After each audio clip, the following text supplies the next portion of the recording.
ناظرین السلام علیکم ورحمۃ اللہ وبرکاتہ۔ آپ نے دیکھنا شروع کر دیا ہے فکر و نظر پر دن بھر کی 10 بڑی اور اہم خبریں۔ آئیے تمام خبروں کو تفصیل سے جانتے ہیں۔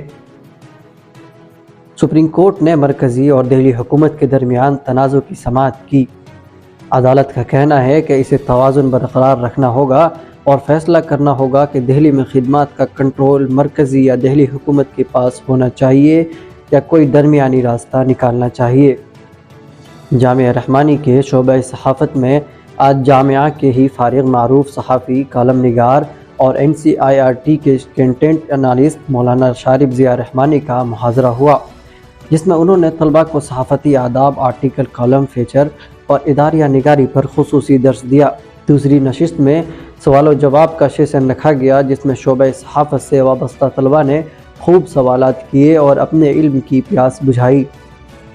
بھارت نے اقوام متحدہ کی سلامتی کونسل میں سرحد پار دہشت گردی کا استعمال کرنے والے ممالک کو جواب دہ ٹھہرانے کے لیے بین الاقوامی اتحاد و اتفاق پر زور دیا ہے، اور یہ بھی کہا کہ سلامتی کونسل کے قدیم ڈھانچے کی بنیاد پر قانون کی حکمرانی کو مضبوط بنانے کا ہمارا مقصد حاصل نہیں ہو سکے گا۔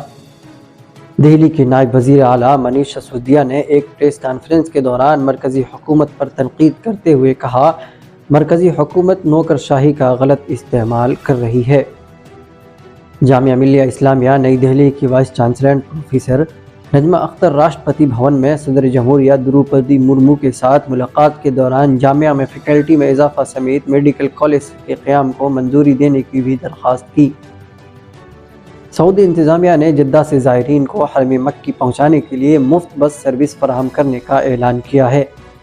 وہیں مسجد الحرام سے دوپہر 12 بجے سے رات 12 بجے تک ہر 2 گھنٹے میں ایئرپورٹ کے لیے بس سروس مہیا کی جائے گی۔ اسلامی تعاون تنظیم یعنی OIC نے خواتین پر NGOز اور تعلیم کے حصول میں رکاوٹ کو اسلامی قانون، مقاصد اور اللہ کے رسول کے طریقہ کار کی خلاف ورزی قرار دیتے ہوئے طالبان حکومت سے مطالبہ کیا ہے کہ وہ ملک میں تعلیم نسواں اور سماجی تنظیموں سے متعلق اپنے قوانین پر نظر ثانی کرے۔ آسٹریلیا کے میلبورن میں واقع سوامی نارائن مندر میں مبینہ طور پر توڑ پھوڑ کی گئی اور مندر کی دیواروں پر بھارت مخالف نعرے بھی لکھے گئے۔